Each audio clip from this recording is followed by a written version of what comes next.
which is... Looks like being at the dentist. I don't like the dentist. How do people react when you tell them what you do? They're shocked normally. They're like, whoa, I've never heard of that before. It's a sort of just an area that we feel a bit unsafe with, isn't it? Because we're not used to speaking about it.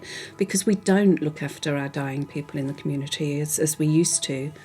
So how do you describe what you do?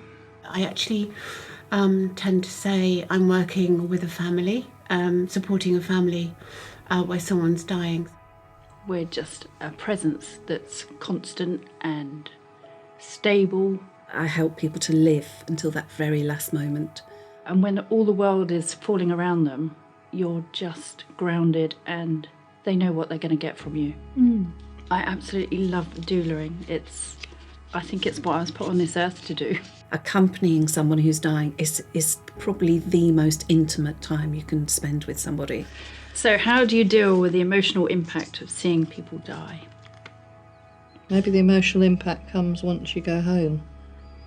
What, for yourselves? Yeah, definitely. So you wouldn't necessarily...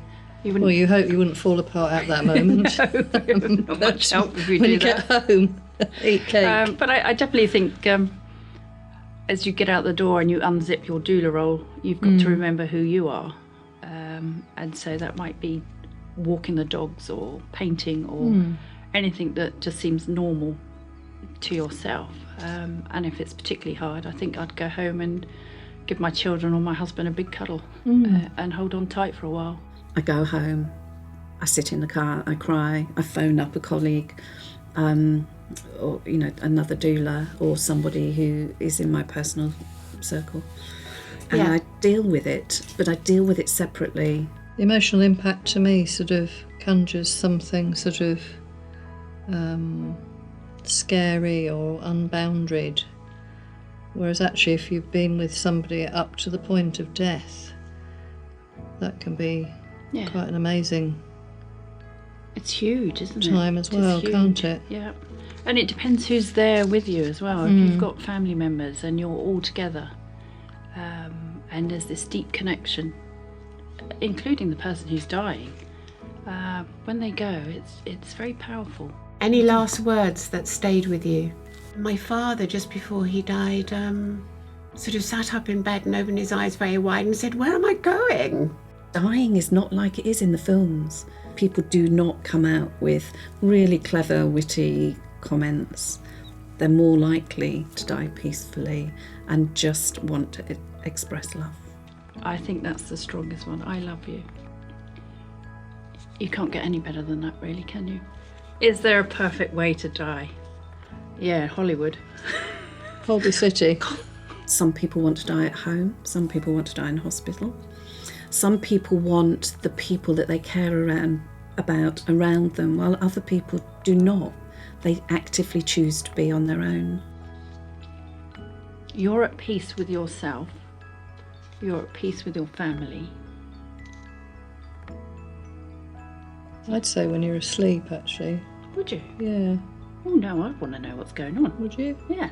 The perfect way to die is with dignity, Yes. with as little pain as possible.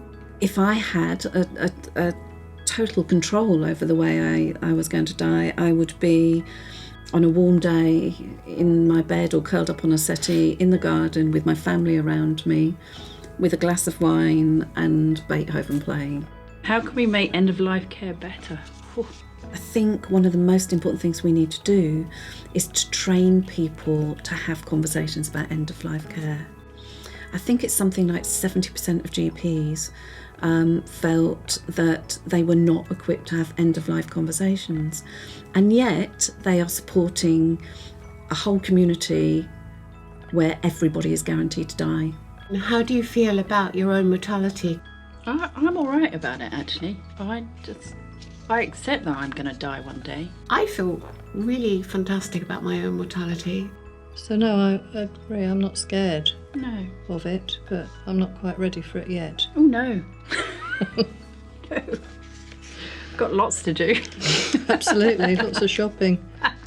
One of my favourite sayings, I think it's Goethe, and I've probably misquoted this, but is, there is nothing worth more than this day, and that's the way I live my life. Like, today is the most special day that there is.